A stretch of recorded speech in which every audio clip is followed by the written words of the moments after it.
السلام علیکم ورحمۃ اللہ وبرکاتہ۔ وعلیکم السلام ورحمۃ اللہ۔ حضور اس حوالے سے بھی ہماری رہنمائی فرمائے کہ سوشل میڈیا پر ایک بڑھتا ہوا ٹرینڈ جو ہے وہ فیملی ولاگنگ ہے۔ اس میں یہ ہوتا ہے کہ ایک شخص کیمرہ اٹھاتا ہے، اپنی روزمرہ زندگی کو، ڈیلی لائف کو دکھاتا ہے، اور ساتھ ساتھ اپنے گھر والوں کو بھی خاص طور پہ اس میں جو ہے وہ لے کر آتا ہے، جس میں خواتین بھی شامل ہوتی ہیں۔ اس میں اگر بیوی ہے، بہن موجود ہے، ماں موجود ہے، گھر کی دیگر خواتین، یہاں تک کہ بھابھیوں وغیرہ کو بھی شامل کیا جاتا ہے۔ تو یہ دیکھا گیا ہے کہ جس میں جتنی زیادہ خواتین ہوتی ہیں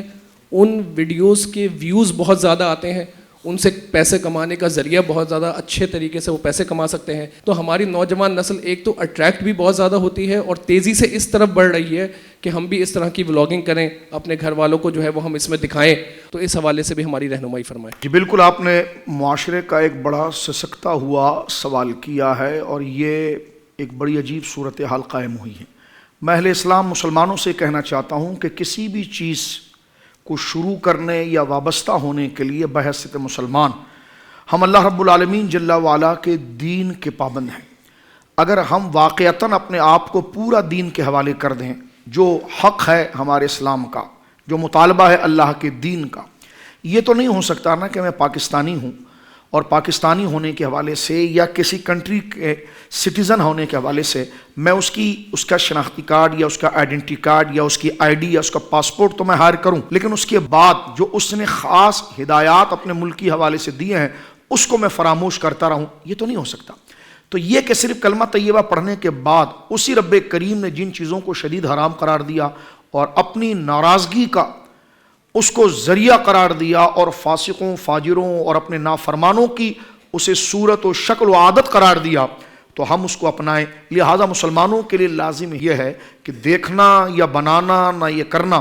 اس میں وہ اللہ کے دین کے پابند ہیں مسلمان، تو ان کو پہلے اس بات کی طرف اگر علم نہیں ہے، اور یہ تو بدی بات ہے کہ بالکل کسی کی ماں بیٹی کو دیکھنا براہ راست اور اس سے جناب لطف اندوز ہونا، اور پھر وہ ناراض ہوتے ہیں، نیچے کمنٹس کیسے ہوتے ہیں؟ میں نے کہا جیسی آپ نے حرکت کی ویسے کمنٹس بھی نیچے آ رہے ہیں۔ تو جب آپ نے اپنی عزت کو سامنے لا کر کھڑا کر دیا ہے تو لوگ اگر کسی شیخ کی طرف یا ان کے کسی حلیے کی طرف اپنی منفی فکر کی بات کریں تو آپ نے کون سا تحسینی کام جو ہے کہ وہ سامنے کیا ہے؟ جو چھپانے کی چیز تھی، جن کے حکم کو قرآن نے بیان کیا، اس کو سیکولر نظر سے نہ دیکھیں، آپ مسلمان ہیں۔ تو جو مسلمان وہ ہوتا ہے جو اللہ کو مانتا ہے، اللہ پر ایمان لاتا ہے، تو اللہ کو ماننا ہے تو اللہ کی بھی تو ماننا ہے جو قرآن مجید میں ذکر کیا گیا۔ بائی فورس آپ پر نہیں ڈالا جا رہا، نہ مجھ پر ڈالا جا رہا ہے، جو قرآن مجید نے ہدایات بیان کی ہے اس پر توجہ کریں۔ ایک بات تو بحیثیت مسلمان کے سب سے پہلے ہمیں اس مسئلے کو اسی انداز میں انالائز کرنا چاہیے کہ قرآن و سنت اور دین ہمارا اس قسم کی ایکٹیویٹیز، اس قسم کے بلاگز اور اس قسم کی شہرت کے حوالے سے کیا کہتا ہے،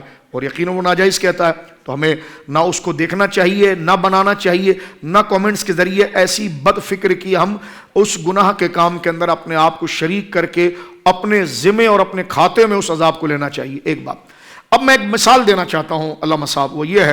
ایک شخصیت جو دار اسلام کے اندر وابستہ ہوئی حضور علیہ الصلوۃ والسلام کے دور میں، وہ مذہب یہودیت سے تعلق رکھتی تھی۔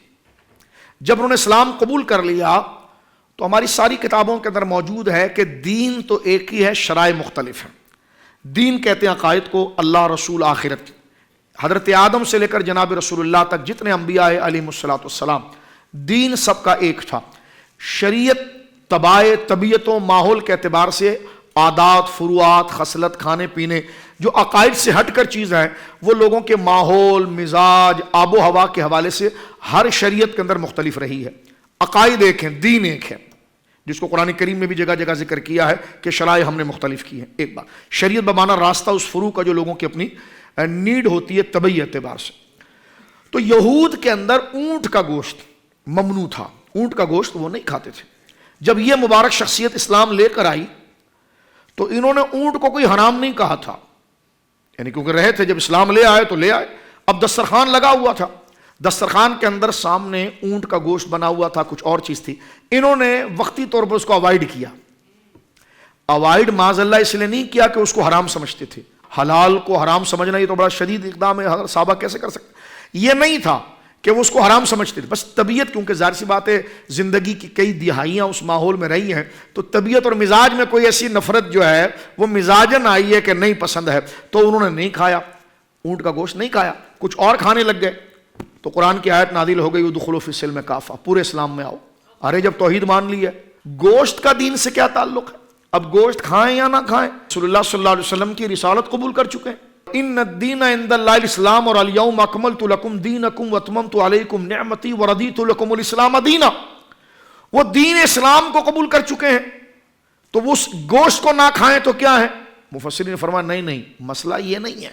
کہ وہ توحید کے مقام پر وہ مسئلہ پہنچ گیا یا رسالت. فرمایا نہیں، اللہ یہ بتا رہا ہے کہ جب تم میرے حکم کو مان چکے ہو اور میری توحید اور میری اتھارٹی کو قبول کر چکے ہو، تو پھر تمہاری زبان، تمہارا ظاہر نہیں، تمہاری روح اور طبیعت بھی اسی طرف مائل ہونی چاہیے جس کو ہم پسند کرتے ہیں، جس کی ہم اجازت دیتے ہیں. اس حکم کی حساسیت آپ دیکھیے، کہاں گوشت کا مسئلہ کہ کھائیں یا نہ کھائیں، لیکن طبیعت، وہ زبانی عقیدے کے اعتبار سے نہیں آرام سمجھ رہے اس کو معاذ اللہ، بس طبیعت نہیں جا رہی تو رب نے فرمایا یہ کرنا پڑے گا، اس لیے کہ اسلام میں آئے ہو تو پھر تنفر، گھن نہیں ہونی چاہیے، اور گھن ایک غیر ارادی چیز ہے. فرمایا اپنے آپ کو مولڈ کریں اس طرف. تو ایک وہ چیز جو بے حیائی، بے پردگی، قرآن کریم کے سورہ نور، سورۃ الاحزاب اس کے یکسر خلاف ہو، تو اس کو لے کر چلنا یہ کیسے ہو سکتا ہے؟ یہ دجالیت کا دور ہے جی. ہر اخلاقی معاملات کو پسپائی کی طرف لے جائے، اور ہر وہ فکر جو ماحول کے اندر اخلاق کو ختم کریں، مزاج کو ختم کریں، اس کی پذیرائی کی جائے. آج وہ دنیا کے لوگ بھی پریشان ہیں کہ آج ہم نے عورت کے بدن سے کپڑا اتار کر اس کو شہرت کا باعث بنایا، لیکن جو عورت کی حرمت سے ہمارا معاشرہ وابستہ تھا، بصورت بیٹی کے، بصورت ماں کے، جس کی تقدیس اور تعظیم ہماری روح کو تسکین دیتی تھی، وہ نظام چھوڑنے کے بعد خاندانی نظام کے اندر عورت کے اس تقدس کو اپنے سامنے پامال کر کے ہم نے ماں کے تقدس کو چھوڑ دیا، بیوی کے تقدس کو چھوڑ دیا، بیوی کی پارسائی تقدس کو پامال کیا. اس سے ہماری طبیعتوں کے اندر وہ خلا اور بے چینی آئی ہے کہ آج وہ ترقی یافتہ ممالک اپنے ہاتھ سے اپنے سر کو پیٹ رہے ہیں کہ ہم نے قدرت کے بنائے ہوئے ضابطے کے جو تجاوز کیا، اور ہم نے رشتے اور نعتوں کی تقدیس کو ہٹا کر اسے کوئی اور زینت اور زیبائش اور قانون دیا. اس کا ماحول آج ہمارے سامنے ہے. تو لہٰذا فیملی بلاگز بنانا، اپنی بیوی کو، اپنی بیٹیوں کو، اپنی ماں کو اس طرح لوگوں کے سامنے پیش کرنا، یہ تو کسی بھی سنجیدہ شخص کے نزدیک کبھی روا نہیں ہو سکتا کہ جناب جو اس کے لیے کوئی بندے کو دقت ذہن میں لانی پڑے کہ اس کے ممنوع اور ناجائز ہونے کی کیا دلیل ہو سکتی ہے. تو لہٰذا اس کے اندر بڑا سنجیدہ ہونا چاہیے، اور اس سوال کی میں پذیرائی کرتا ہوں. اور اس قسم کی چیز کے جو معاشرے کے اندر بد اخلاقی کی طرف رواج دیتی ہے، اس کے خلاف مومنوں کو اپنے آپ کو دور رکھنا چاہیے، اور جو سمجھنے والا ہو اس کو خیر اور محبت کے ساتھ سمجھانا چاہیے، یا کم سے کم یہ ہو کہ اگر قوانین اس کے لیے کچھ نہیں ہے تو ہم اس کو دیکھنے میں، اس کو پروموٹ کرنے میں، اس کی نشر میں، اس کی ترویج کے اندر گناہ کے اندر شامل نہ ہو. زندگی کے تمام شعبوں میں دینی رہنمائی حاصل کرنے اور آخرت کو بہتر کرنے کے لیے ہمارے YouTube channel Islamic digital studio کو سبسکرائب کر لیں اور بیل آئیکن بھی پریس کر لیں. قرآن سے بھی ملاتا ہے ہمارا